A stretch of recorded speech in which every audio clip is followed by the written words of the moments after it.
rest in peace to someone who, for me, was the greatest middleweight of all time, Marvin Hagler.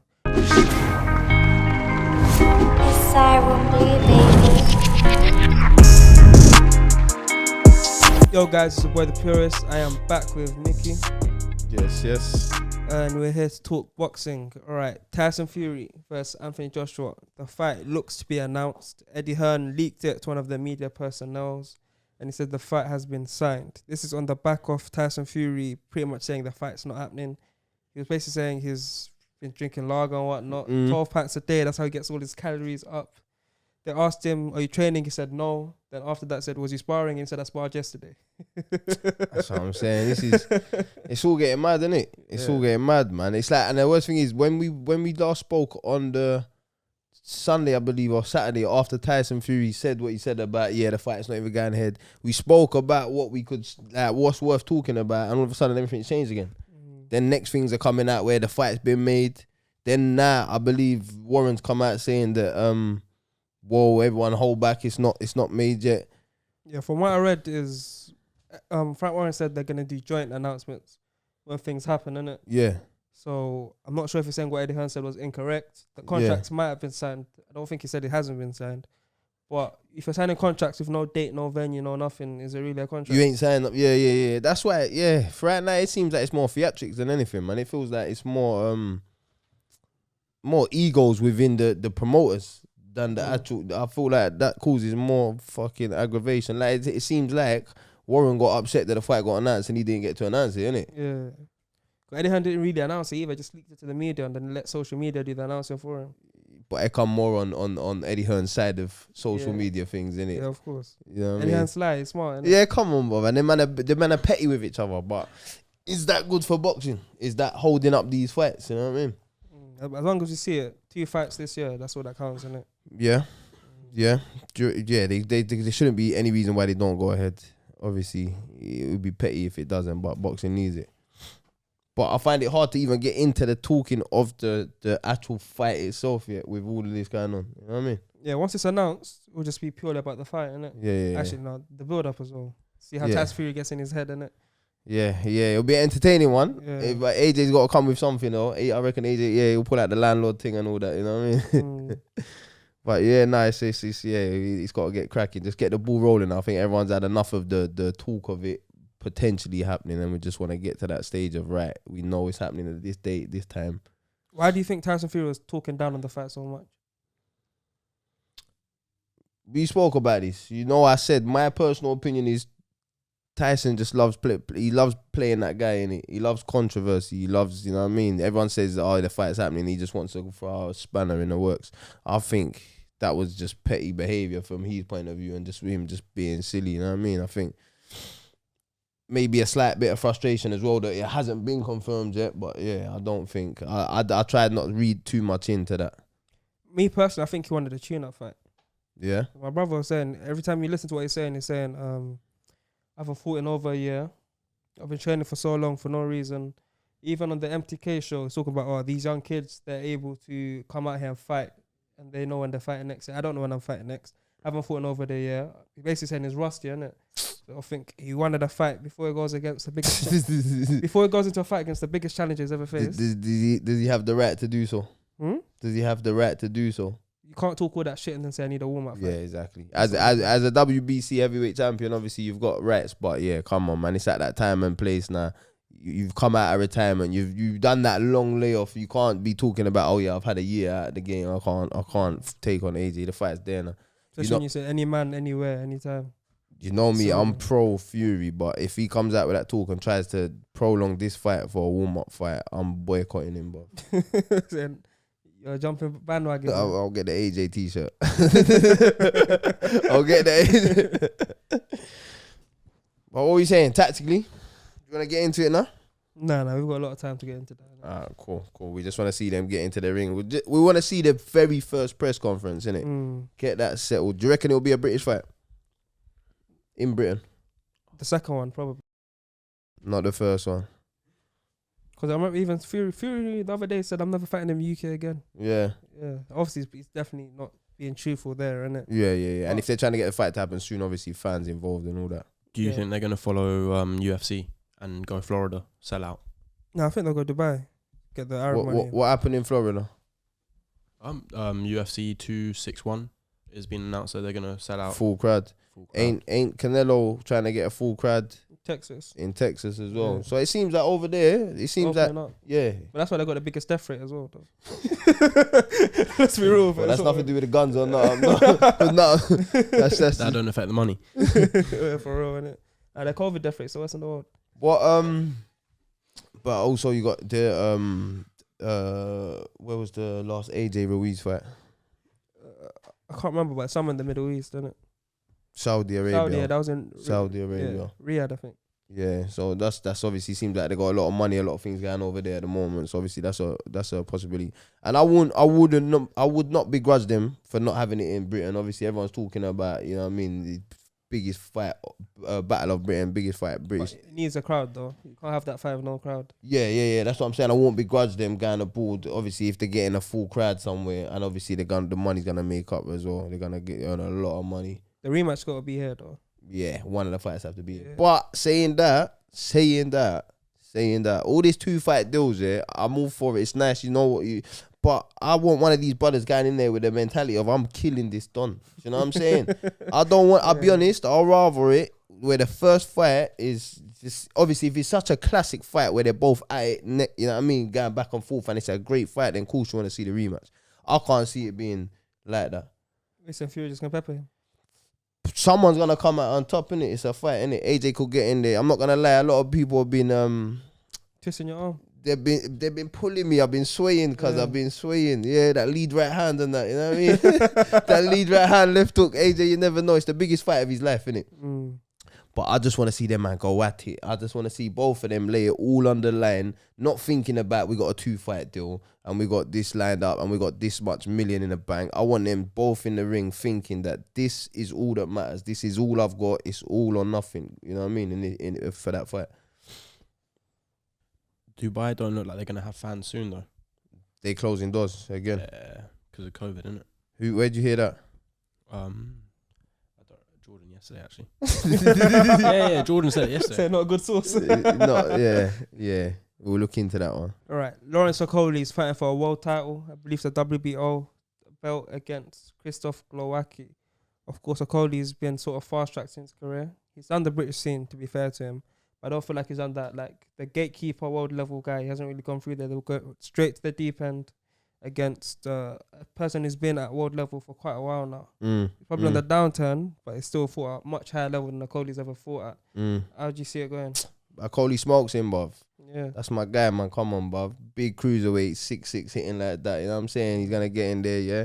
I got full faith that man's gonna get in there and do the job. Obviously, he's got good backing with him. The man bring him on at the right time. Like you said, it's not a cruiserweight that's obviously someone that people have been running scared of, or you know what I mean. It's someone that is there. It's a good test for Okolie. I expect him to pass that with flying colours, but then it's off. I look forward to seeing how they build him from there, you know, because you want to cement his legacy at cruiserweight. I don't think you want to be rushing into moving up to heavyweight. I've already heard rumours about it. I think get him as a solid, you know what I mean, defending his title fingers crossed he wins it on the weekend, get him defending it a few times, get him as a solid cruiserweight, and then start looking on to bigger and better things. But yeah, bringing a world title home, another English world champion in a short space of time as well. It feels like it's happened very quickly, innit? And I feel like with the cruiserweight division, because he's pretty much the only big name at the weight, if he wants to, he'll be able to unify pretty quickly, innit? He'll be able to throw money out there, especially when you have AJ behind you. AJ and Eddie Hearn, both of them pushing you. You should be able to line up big fights coming up. But even this one, it's a very tough test for him, though. We'll see what he's really made of, innit? Yeah. And it's come at a right time as well, because obviously he's built himself up to that level. He's full of confidence in his ability. He believes what he can go out there and do. Where's the fight being held? UK, I believe. I think it's in London. It's in London, yeah. So I think that's gonna play a massive part. Even though the fans ain't there, I think just being in your home, having that home comfort, you know, it plays a big part, man. Where's the other Donny from? Wembley Arena. I think he's Polish. Yeah. Christoph Glownacki must be Polish. Yeah, he is. How old is he? I was looking at their date of birth right now, trying to work this out. Look, pressure. Fair shot. I give up. Where was he born? What year was he born? I can't even see it. Christoph Glownacki, But yeah, he's not a spring chicken, is he? 34. 34. He's not too old. But obviously, Okolie's young, athletic. You know what I mean? He's young, athletic, and for these guys here, I just think if he gets in the gets in his rhythm, he causes them problems. And we know he likes the box front range. He's not going to give them the comfort of getting up close and personal. He's going to keep it long. He's going to try and put that big right hand on his chin. And if he does... Yeah, Glownacki's only 6 foot as well. And he ain't fought in 2 years. That's a big height difference. Yeah, that's massive. 6 inches. That's it. And the range. Okolie's range. Yeah, you know what I mean? His arms are mad. So, you know, this study, if he's trying to get inside, and my man's just trying to pepper him from range. And it'll be good to see Okolie not hold so much of the inside and try do other things. In his last couple of fights, I've seen him, just holding the arm out just to keep that distance instead of just holding, just doing other things where he can look better. And they could easily, he has been accused of boring fights, you know what I mean, making fights sloppy in that sense. And it has worked for him. Obviously, it's the fight game at the end of the day. You got to do what you got to do. But yeah, it would be nice to start seeing the adaptations. You know, he's working he's with Shane McGuigan now. Yeah. So he's been around a lot of good coaches, and you know, them man take their boxing seriously. So you want to start seeing the improvements in his performance now. I would like to see, like you said, up close and personal, maybe start whipping in them short uppercuts, hooks, 4-3 combinations and that on the inside. Obviously, you don't really need to be there, but it's a good test. If you got that much reach advantage and you could step out of range at will, it's a good person to be. Obviously, saying that it's a world title, you don't really try too much stuff in a world title fight, but it's a good test for him to show his improvements, isn't it? Artur Beterbiev is back this weekend. He's defending his title against someone else that I've never really heard of either. See, this division, was it light heavy, innit? Yeah. That's your division, man. Yeah. Yeah, that's your division, buff. Yeah, when when I haven't heard of the guy, it's a bad story. Adam Danes. I don't know what for. This guy, I don't know why he finds it so hard to find opponents. This fight's out in Russia as well. Yeah. But he signed to Top Rank. Top Rank, they had him at one point. They had Kovalev. That was meant to be a big unification. Yeah. From early, they was talking about that from way back, weren't they? Yeah. Obviously, he's unified before against Gvozdyk. He took his belt. They're looking to fight Bivol or Joe Smith Jr., who also picked up a belt. So he's literally looking to unify, but no one's trying to fight him. I think he's like 36, 37 now at this point as well. Yeah. Yeah, he started his career late as well. I didn't think he was old like that. I remember he started his career late. I remember he was a full-grown man, innit? Yeah. Fights like one as well, innit? Yeah, he was putting people out early. Hopefully after that fight, he gets a big one later. Who's the biggest in that division, light heavy? What's the fight? Bivol. Yeah. Yeah, Bivol beats him. We got director over here telling us that Bivol beats him. Saying it quietly. He don't want to put his face out. Nah, I'm going on record. Bivol will beat him. Okay. Young, hungry. You saying nah? Bivol gets smoked. Yeah? Yeah. Raw. Nah, me and Abs will put money on it. Yeah, Raw. I'm seeing pure confidence behind this camera. You lot can't see it, but it's pure confidence. Bivol, he wants to go to 168 to fight Canelo. Yeah. If you're a small guy like that against Beterbiev, you're getting smoked, you're saying. Especially he's got fast hands, innit? But one catch and counter, I make hard legs after that. Yeah. Raw. I'm intrigued. It's a good fight though, don't get me wrong. But I feel it's the fight you're saying that people that just got to be made.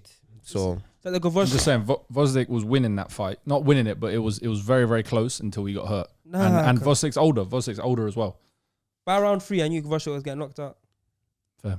You're the purist. I can't dispute don't that. Don't back out like that, Bob. But I'm just saying, Bivol's young, hungry, believes himself much more than Gvozdyk does.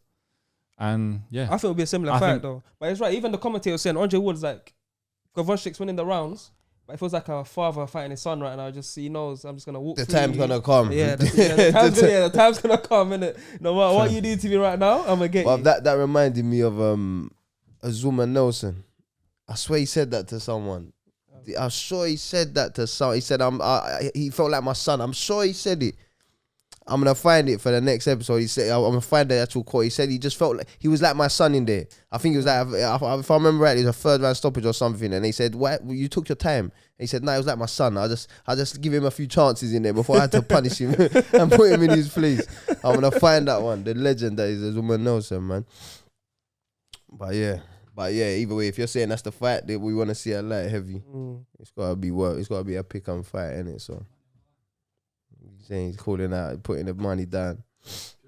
Avni Yildirim in 3 rounds apparently earned $2.5 million in 3 rounds. Chocolatito and Estrada's combined purse was less than that. Yeah. And that's fight of the year so far. Well, Thoughts on Was that smaller the weight fight on classes the- getting more money? Was that the fight on the weekend? I haven't seen that one yet. I haven't seen that. Avni Yildirim, Good If fight. if he would have fought anyone else, he would not have made that money, innit? Just simply because he fought Canelo. Yeah, that's the business, innit? Yeah. That's the And business. furthermore, with the smaller guys, yeah, when you go out there and you watch them big heavyweights lay gloves on each other, you see why people want to pay so much money for it. It's a big difference. You watch them punches, think you can feel the wind off it when you're in the stands, and it gets feel the wind off It's man's different. punches. If you're ever in a venue where you see lightweights or lower in the ring directly before the heavyweights come in, you see, it's a different sport altogether, innit? Yeah. Especially, I feel when I watch sports, I want to see something that I know I can't do. So when you watch footballers like Granit Xhaka and that, you're thinking these men you think about stealing a living, innit? I think I could, like, I have the fitness on me, but they ain't got much else on me, innit? Nah, it's true. Yeah, it's not, and it's not saying that it's justified because they're bigger or anything, but at the end of the day, it's what the fans want to see, innit? It's what the fans are gonna pay for, innit? So I remember I met Lomachenko, the guys like this tall, bro. tiny. You know, when you're looking at man, just sizing them up, thinking, you know what? Yeah, he'll probably still will do me He'll in. kill you. He probably will. But you don't look at someone, you think, I could try him, innit? You look at Tyson Fury, you look like, You ain't gonna try. I ain't trying nothing here, innit? Bruv, It's same, I over. see Mayweather, fam. Same thing. I swear. I still say to this day, I'll punch him in his face. Cause I'm telling you, double jab. I'm telling you, 5'7". I'm telling you, Mayweather don't want this smoke. Cause 5'7". No, it's not worth it. See that shoulder roll? Yeah, I'm too rangy. I'm coming down with the right hand, cause. But like you saying, you can look at a man and think, I'll try it, innit? I'll try it. And the way they hit each other, it's like, to hit a man that many times and none of you go down, it's like, not to say they got pillows in the face, because them punches do hurt. The smaller But fighters. you just see them go to war for so long. That's why I find a smaller fighter stands out when they bang. A bigger fighter stands out when they got some movement, they got some speed and some that boxing bit to them. You know what I mean? Because it's not expected, innit? Question: do you think Inoue could knock out a super middleweight, or how big? Like, what's the max size of someone he could knock out? That's your guy, so I'm gonna leave this one to you. Body shots or head shots? Chin, straight chin, Straight chin? straight chin. I don't know, fam. Apparently Rigondeaux used to stop guys that were way bigger than he used to stop welterweights and sparring. What we talking about? Boxing? What were we talking about? What Yeah, straight 8 ounce fight gloves? Yeah, Proper fight. straight up. ounce. in the ring. He's 118. I reckon 135. Definitely. lightweights. I reckon Yeah. way above. Obviously, it's the ability to land it, innit? But if you're talking about just the single pop, that punch power, just landing it on his chin, yeah, I reckon big weights. Yeah. Bruv, them small, them donnies. If you know how to throw a punch, you know how to throw a punch, innit? I heard When you know how to turn your whole body weight into it, you're gonna get them fucking. He weighs the same as my right thigh, though. He's bare. That's a big right fight. Let's not deny it. Let's not play it down for the cameras. We have to edit it on the camera, innit? Nah, I just think obviously a dude that size. Did you just go down? Did he pan down? Don't, because they're gonna see how skinny my legs are now, man. Shit. But yeah, obviously he ain't gonna. He's unlikely to land it. But I just reckon, yeah, man. Them. When you know how to throw a punch. Yeah, it's over. When you obviously you guys to Donny up, you know you watch him a whole lot more than me, and you've said from day dot like he's putting man over. Then again, he couldn't put Donaire over though. And Donaire I think he come down 2-3 weight classes. And was he landing flush? Yeah. Yeah. But he hurt Donaire. Don't get me wrong. He hurt, man, innit? Donaire knows how to ride a punch, but still, you'd expected more, innit? Rest in peace to someone who, for me, was the greatest middleweight of all time, Marvin Hagler, who sadly died, I think 2 nights ago for us. Can I talk a bit about Hagler in his career and what he meant to you? For me, I weren't his biggest fan when I found out about him because of obviously I learned about him through the Four Kings book, which obviously I was at the time I was 60 kg little amateur boxer, so Sugar Ray Leonard was my guy, you know what I'm saying?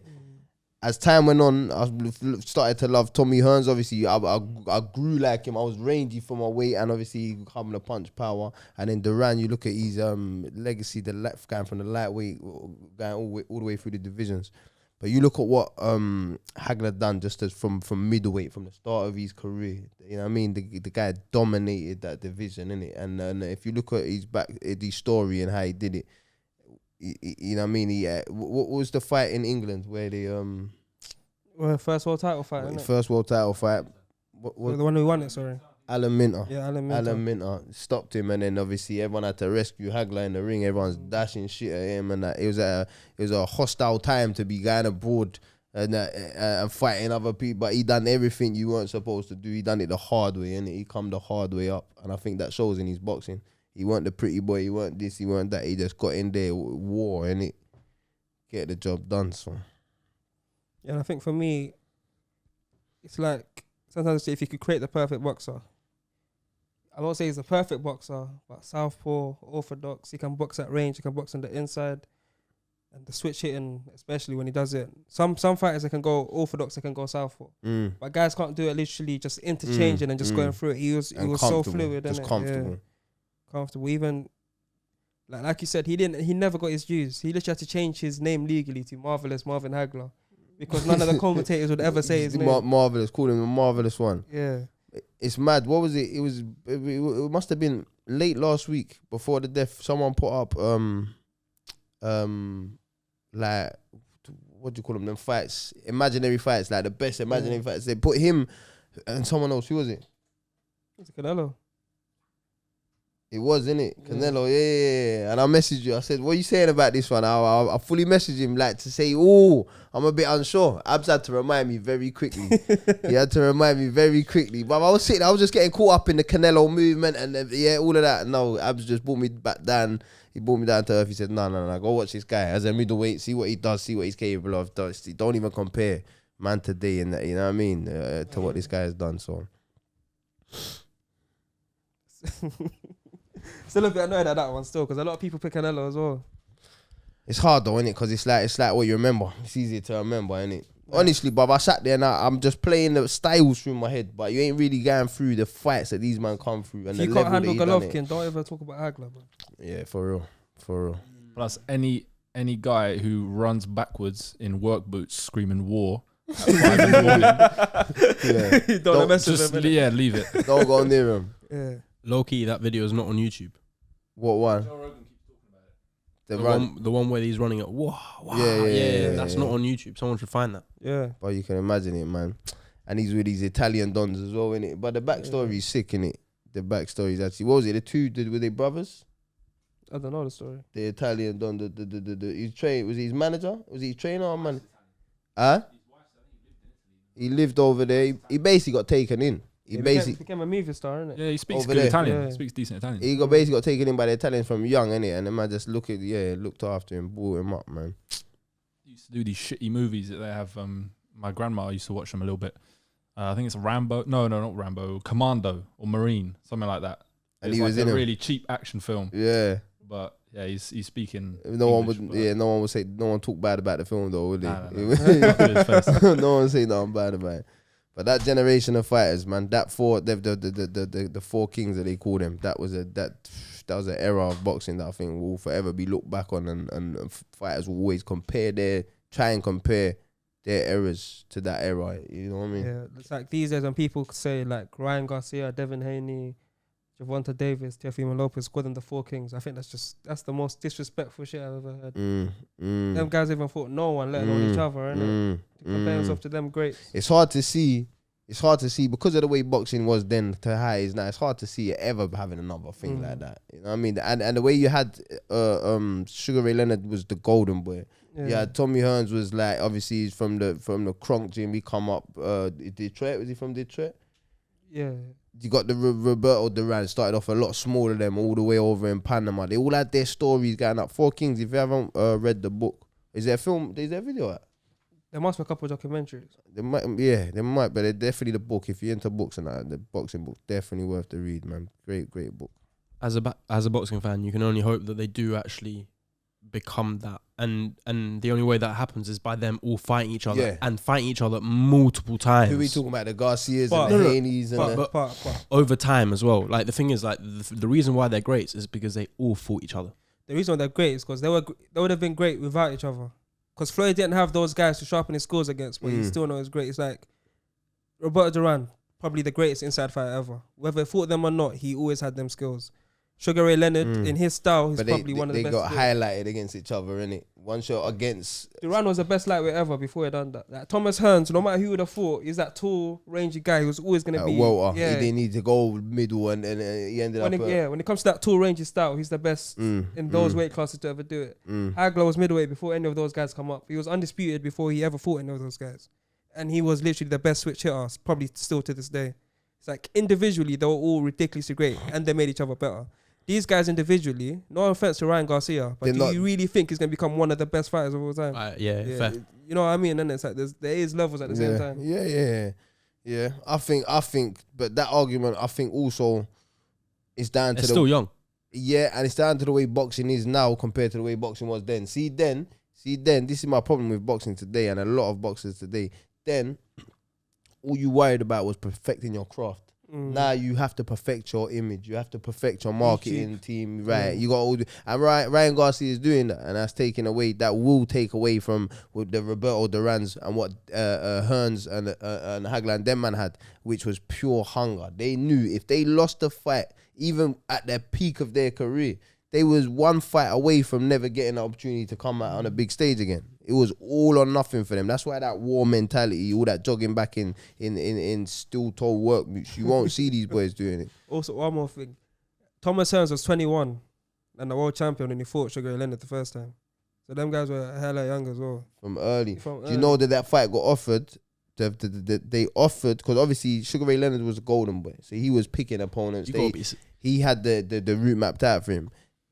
They come and got Tommy Hearns as an opponent when there was about 8-9-0 between them. They only had a few fights. And the fight was almost made, almost ready. And then Angelo Dundee found out about, like, once the fight got taken to him, he said, "Are you nuts?" Yeah. He said, "Are you nuts? This is guaranteed world title fight." You know what I mean? These guys in the future will fight for big titles on the line. And they tried to make them that could have changed. Yeah, everything. That could have changed everything. Because that first fight, still for me, Hearns, Leonard is one of the greatest fights of all times in the way that it chop and changes. And now you imagine that happened a bit earlier, and he could have knocked out Leonard and done Leonard's career early. You know what I mean? So what are you saying, that fighters should get protected until the top? But then we're saying that was 21 years of age. That was 21 years of age. Yeah, so fair enough. He got to the top very quick. Yeah, obviously he was a golden boy. He got the fight set out for him, but he was beating the fighters that was in front of him, and it was obviously good enough to get him to a level. Because when he got in there with Tommy Hearns was still a stone cold killer, but they was both brought up to that level at the right time that they was prepared for it. Obviously, if you haven't seen it, won't spoil the ending, but it's obviously a 15-round fight. Doesn't go to 15 round, but every 3 or 4 rounds you're gonna change your opinion on who's gonna win this fight. You know what I'm saying? Every 3-4 rounds you're thinking, yeah, he's got it in the bag. All of a sudden, on my days, raw, what just happened? My man's got it. You know what I mean? Maybe we should do a little breakdown of that fight. But I start all day long. Great fight. Great fight. Shows adaptations in fighters as well, because the boxer becomes the puncher becomes the boxer. Yeah. You know, it shows that's real greatness in that fight there. We should do a breakdown video with you guys actually like analysing. And I can't lie, this makes me remember. You know, when you talk about them old fights and that love for boxing comes back, innit? When you talk about these guys these days, It don't get. But you're thinking who got the best meme out of that fight? You know what I'm saying? You think that's what they're gonna get from it, bro. One of the sayings from the Duran Leonard first fight. After the fight, what did they say? The boy become a man and the man become a legend. You know what I mean? Because Sugar Ray Leonard was a boy going into that, and like you said already, Roberto Duran, realistically, he was a legend. But you know what I mean? They were saying he was the man, Leonard was the boy. But that fight in Duran beating Leonard the first time just confirmed his legacy. You've got the golden boy. You know what I mean? This boy just come in and smoked him, showed him what boxing's about. But in losing, Leonard the boy become the man. He lost that fight, but he manned up from it. He showed his heart, he showed his desire, he showed he's not just all the skills and the flash boxing. He's also got the grit and determination. And obviously that just built up the next fights that he had bigger and better.